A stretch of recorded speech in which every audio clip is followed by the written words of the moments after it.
اعوذ باللہ من الشیطان الرجیم بسم اللہ الرحمن الرحیم رب اشرح لی صدری ویسر لی امری واحلل عقدۃ من لسانی یفقہوا قولی ربی یسر ولا تؤثر وتمم بالخیر الحمدللہ وکفا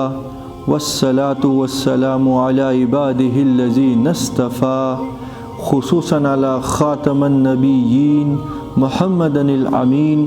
وعلی آلہ وصحبہ اجمعین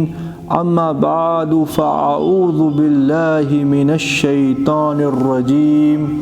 بسم اللہ الرحمن الرحیم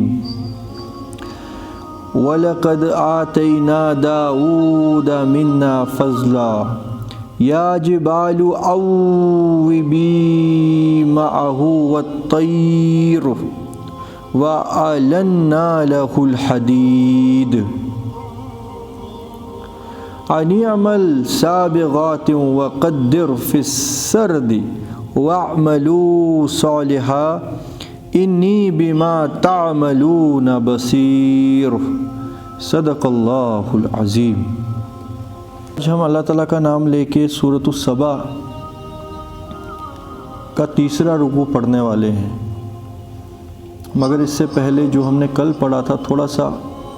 اس کو ہم جو ہے مختصراً ایک بار پھر اس میں غور و فکر کرنے کی کوشش کرتے ہیں۔ اور سورۃ السبا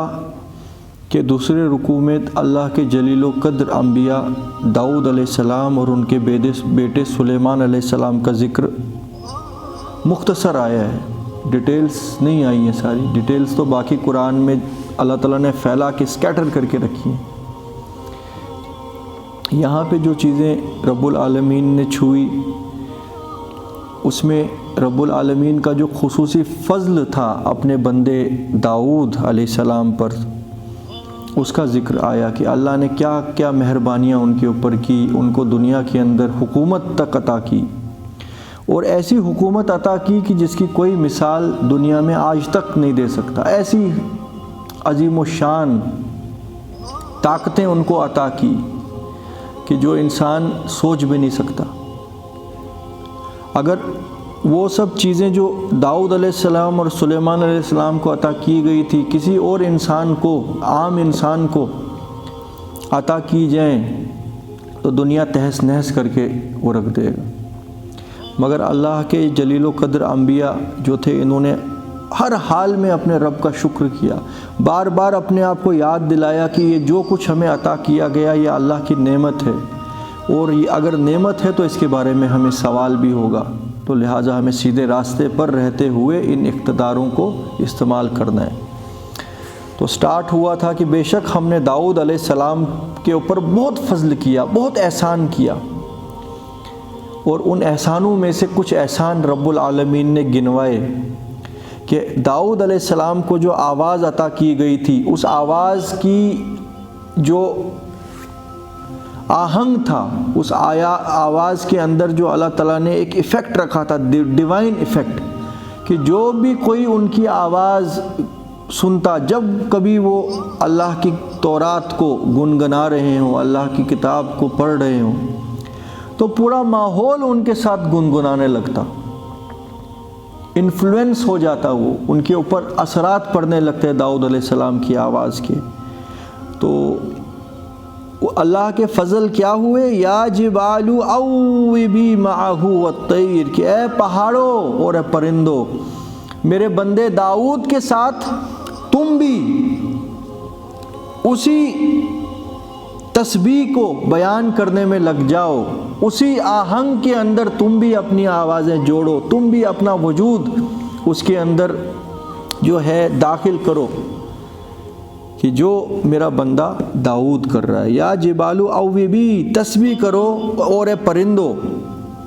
داؤد کے ساتھ۔ اور ہمیں پھر روایتوں سے پتہ لگتا ہے کہ رب العالمین نے داؤد علیہ السلام کی آواز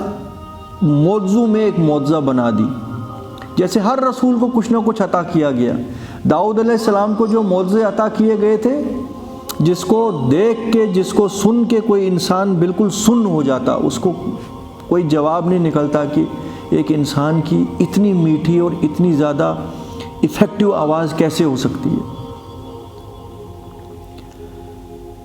اسی لیے کل بھی ہم نے پڑھا تھا، نبی کریم صلی اللہ علیہ وسلم نے اپنے ایک صحابی سے فرمایا کہ جن کی آواز بھی بہت اچھی تھی، جب وہ قرآن پڑھتے تھے صحابہ محمد صلی اللہ علیہ وسلم بہت خوش ہوتے تھے۔ نبی صلی اللہ علیہ وسلم نے فرمایا کہ اے فلاں شخص، تجھے داؤد کے تاروں میں سے رب نے ایک تار عطا کیا ہے۔ تو یہاں سے ہمیں پتہ لگتا ہے داؤد علیہ السلام کی جو آواز تھی وہ کوئی ڈیوائن اس کے اندر ایفیکٹ تھا کہ ایک انسان، تو انسان باقی سب مخلوق، پہاڑ، پرندے چرندے، یہ بھی ان کی طرف مائل ہوتے۔ وَأَلَنَّا لَهُ الْحَدِيدَ، اور ہم نے لوہے کو اس کے لیے آسان، لوہے کو اس کے لیے نرم کر دیا، یعنی کہ ان کے پاس ایسی صلاحیت تھی کہ لوہا وہ جس طریقے سے چاہیں اس طریقے سے مولڈ کر سکیں، جیسے ہم آٹے کو کرتے ہیں یا مکھن کو کرتے ہیں، لوہا ان کے ہاتھ پہ ویسا ہی ہو جاتا۔ اَنِعْمَلْ سَابِغَاتٍ وَقَدِّرْ فِي السَّرْدِ وَعَمَلُوا صَالِحًا، کہ کشادہ زریں بناؤ، یعنی اب جو طاقت اللہ تعالیٰ نے تجھے قوت عطا کی ہے اس کو استعمال کر، اور لوہے کی زریں، لوہے کی آرمڈ ڈریسز، جو جنگی میدان، جنگ کے میدان میں جو وہ نہیں ڈریس لگایا کرتے تھے آرمڈ، وہ سب سے پہلے داؤد علیہ السلام نے ہی بنائی۔ کیوں؟ کیونکہ اس سے پہلے لوہے کے اوپر اتنا زیادہ کنٹرول کسی اور شخص کا نہیں تھا۔ اَنِعْمَلْ سَابِغَاتٍ، کہ اے داؤد کشادہ زریں بناؤ لوہے کو استعمال کر کے، اور اندازہ رکھو ٹھیک ٹھیک جوڑنے میں، وَعَمَلُوا صَالِحًا، اور نیک عمل کرتے رہو، انی بما تعملون بصیر، کیونکہ جو بھی تم کام کرو گے میں اس کے اوپر باخبر ہوں، اس کے اوپر میں نظر رکھے ہوں، یعنی کہ جو صلاحیتیں میں نے تجھ کو عطا کی ان کو تو نے استعمال خالی رب العالمین کی رضا میں ہی کرنا ہے۔ وَلِسُلَيْمَانَ الرِّيحَ غُدُوُّهَا شَهْرٌ، اور سلیمان کے لیے ہم نے مسخر کر دی، اوبیڈینٹ کر دی ہوائیں، یعنی سلیمان علیہ السلام ہواؤں کے اوپر اختیار رکھتے تھے، ہواؤں کو جیسے چاہیں ویسے حکم دیں اور ہوائیں ویسی چلتی، اور اس وجہ سے جب وہ سفر کرنا چاہتے وہ ہواؤں کو حکم دیتے کہ مجھے لے کے چلو، اور جو صبح کے وقت وہ سفر کر سکتے تھے وہ اس زمانے میں ایک گھڑ سوار 1 مہینے کی مدت میں کر سکتا تھا، صبح کے ایک وقت میں، اور اسی طریقے سے جو شام میں وہ سفر کرتے وہ بھی ایک گھڑ سوار 1 مہینے کے اندر کر سکتا۔ یعنی ہواؤں کا چلنا اور کسی بھی مخلوق کا، کسی بھی چیز کا ہوا میں اڑنا، یہ ریلیٹڈ ہے۔ اسی چیز کو انسان نے 14ویں صدی میں، 13ویں صدی کے اینڈ میں سمجھنا شروع کیا کہ اگر ہم ہواؤں کو کنٹرول کر لیں تو ہم ہوا میں اڑ سکتے ہیں۔ تو پھر وہ رائٹ بردرز جو تھے انہوں نے جہاز بنانے کی جو کوشش کی، اور آہستہ آہستہ چلتے آج انسان اس قابل ہو گیا کہ اس نے جیٹ انجنز بنائے یا ہیلی کاپٹر بنائے، اور وہ ہیلی کاپٹر یا جیٹ انجنز اصل میں ہوا کے اوپر کچھ کام کرتے ہیں، جس کی وجہ سے ہوا کا رخ وہ اپنے حساب سے موڑ سکتے ہیں۔ تو وہی کچھ سلیمان علیہ السلام کو دیا گیا، اور بنا جیٹ انجن کے خالی حکم دینا تھا تم یہاں سے طوفان اڑو وہاں پہنچو، اس طریقے سے ہوائیں ان کے کنٹرول میں تھی۔ وَأَسَلْنَا لَهُ عَيْنَ الْقِطْرِ، اور ہم نے بہا دیے اس کے لیے تانبے کے چشمے۔ وَمِنَ الْجِنِّ مَن يَعْمَلُ بَيْنَ يَدَيْهِ بِإِذْنِ رَبِّهِ، اور ہم نے مسخر کر رکھے تھے سلیمان کے لیے جنات۔ ایک تو تانبے کے ذخائر سلیمان علیہ السلام کے لیے اللہ نے کھول دیے، اور کوئی عجب بات نہیں ہے کہ تانبے کی ندی بہہ جاتی جہاں سے سلیمان علیہ السلام چاہتے، مطلب یہ کہ ان کے لیے سفیشنٹ مقدار میں تانبا اویلیبل تھا، اور جنات کو بھی پابند کر دیا سلیمان کے حکموں کا، بِإِذْنِ ربی، اللہ کی اذن سے، یعنی سلیمان کی اپنی طاقت نہیں تھی شیاطین جنوں کو کنٹرول کرنے کی، ان کو غلام بنانے کی۔ اللہ نے ہی کچھ ایسا وہ جو صلاحیت سلیمان کو دی اور جنوں کو اس کا پابند کر دیا۔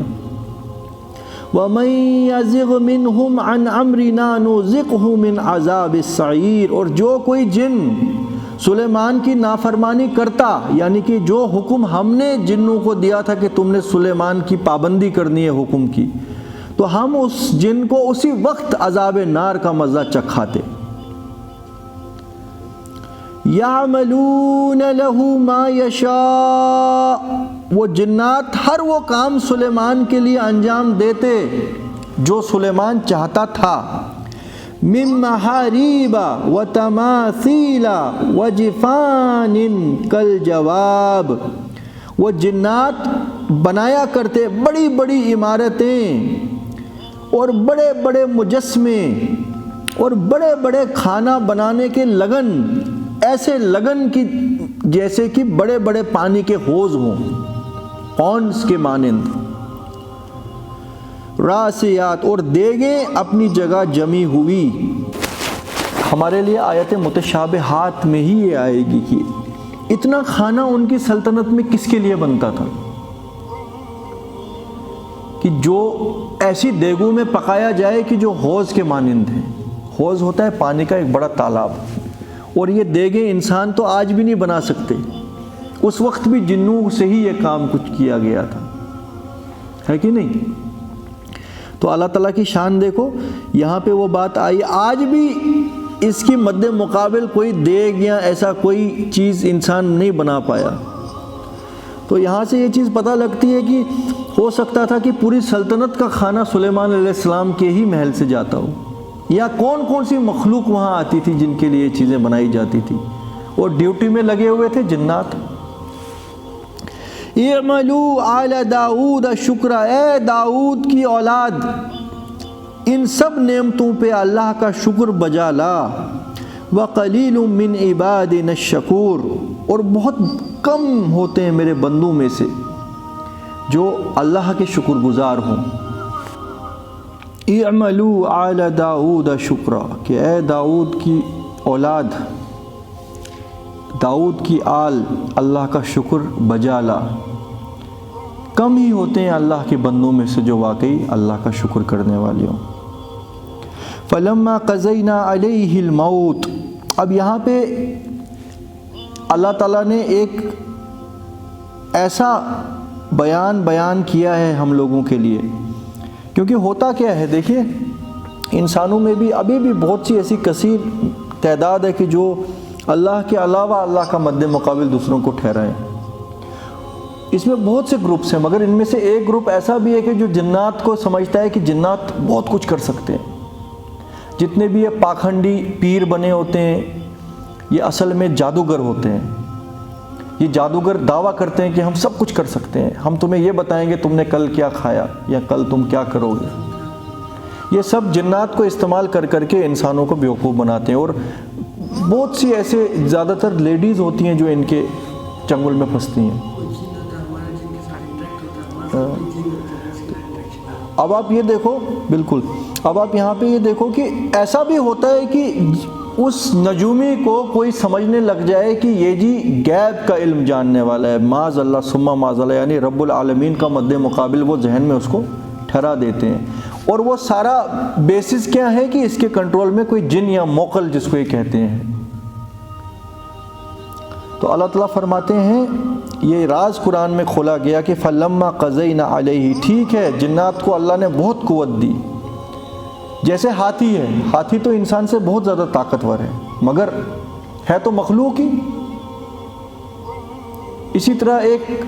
ایگل ہوتا ہے جو آسمان میں اڑتا ہے، شاہین، وہ 1-2 کلومیٹر اوپر سے بھی زمین پہ پڑی ہوئی سوئی دیکھ سکتا ہے، اس کی دیکھنے کی صلاحیت انسان سے بہت زیادہ سٹرانگ ہے مگر ہے تو مخلوق ہی۔ مگر انسان میں بھی کوئی چیز ایسی ہے کہ جو ایگل سے زیادہ سٹرانگ ہے۔ اسی طرح جنات جو ہیں ان میں کچھ چیزیں انسانوں سے زیادہ قوت والے ہیں اور ذہنی طور پر بڑے ویک ہیں، یعنی بولتے ہیں جو 1000 سال کا جن ہو اس کا دماغ 7 سال کے بچے کے جیسا ہوتا ہے. یہ میں نے سنا ہے، روایت ہے کہ نہیں اللہ جانے، مگر کہیں میں نے بڑے اچھے سورس سے بات سنی تھی. تو مگر کچھ لوگ ان جنات کو ہی سب کچھ سمجھ بیٹھتے ہیں.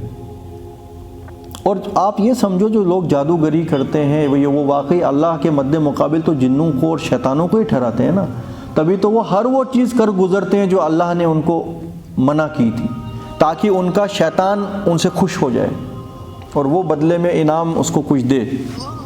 آپ سمجھ رہے ہیں یہاں پہ وہ راز کلیئر کٹ کھولا گیا نا. ہر ڈسیپشن سے، ہر لعنت سے انسان کو بچاتا ہے کتاب اللہ. فَلَمَّا قَضَيْنَا عَلَيْهِ الْمَوْتِ، جب موت کا فیصلہ چسپا ہو گیا سلیمان کے اوپر، اور جنات لگے ہوئے تھے مشقت کرنے میں. سلیمان نے جو حکم دیے تھے نا، وہ جنوں کی اتنی ہمت نہیں تھی ہم اٹھ کے دیکھتے کہ سلیمان جاگے ہیں کہ سوئے ہیں، زندہ ہیں کہ زندہ نہیں ہیں. تو ہوا کچھ ایسا کہ سلیمان علیہ السلام اپنے تخت پہ بیٹھے تھے اور اپنا عصا جو ہے اس کے ساتھ یہ اپنا کونی ٹکا کے بیٹھے ہوئے تھے، اور ایسی کنڈیشن میں تھے، اور اسی حال میں رب العالمین نے ان کی جان قبض کر لی اور ان کو موت آ گئی. اور وہ بالکل سیٹ ہو گئے ادھر ہی اپنی لاٹھی کے اوپر. غالباً لاٹھی ایسے رکھی ہوگی اور تخت پہ بیٹھے ہوں گے اور ایسے چہرہ مبارک اس لاٹھی کے اوپر ہو. اب جنات کو کیا لگ رہا ہے کہ ہمارا ماسٹر جو ہے سلیمان، یہ تو اپنا ہمیں پورا غور و فکر کر کے دیکھ رہا ہے، لہٰذا لگے رہو، خبردار آنکھ اٹھا کے بھی مت دیکھنا ورنہ آسمان سے آگ آئے گی، ہم جل جائیں گے. پتہ نہیں کتنی دیر اسی حال میں وہ کام کرتے رہے. اگر ان کو یہ بھنک لگ جاتی سلیمان زندہ نہیں ہے تو اب تو ہمیں کنٹرول کرنے والا دنیا میں اور کوئی نہیں، تو وہ ایک دم اپنا کام چھوڑ کے بھاگ جاتے. وہ بائی فورس سلیمان کی پابندی پہ مجبور کیے گئے تھے، بائی چوائس نہیں، بائی فورس، غلام بنا کے. تو اللہ تعالیٰ فرماتے ہیں جب سلیمان کے اوپر موت کا وقت صادر ہو چکا، ان جنات کو اس کے موت کی خبر نہ ملی، یہاں تک کہ سلیمان کے عصا کو دیمک لگ گئے اور دیمک نے چٹ کر دیا. نیچے سے عصا کھاتے ہوئے جب دیمک اوپر آیا تو پھر جا کے وہ اندر سے جو لاٹھی کھوکھلی ہوئی تو وہ گرے ہیں پھر سلیمان علیہ السلام. تَأْكُلُ مِن سَعَتَهْ فَلَمَّا خَرَّ تَبَيَّنَتِ الْجِنُّ، جب وہ گر پڑے سلیمان، جنوں کے سامنے یہ راز کھل گیا اور تمام انسانوں کو بھی یہ بات بتا دی گئی. اب اَلَّوْ كَانُوا يَعْمَلُونَ الْغَيْبَ، اَلَّوْ كَانُوا يَعْلَمُونَ الْغَيْبَ، اگر ہم جانتے غیب کا کوئی حصہ، مَا لَبِثُوا فِي الْعَذَابِ الْمُحِينِ، تو ایسے ذلت والے عذاب میں ہم گرفتار اتنی دیر تک نہ ہوتے. یعنی جنات کو کوئی خبر نہیں علم کی، غیب کے علم کی.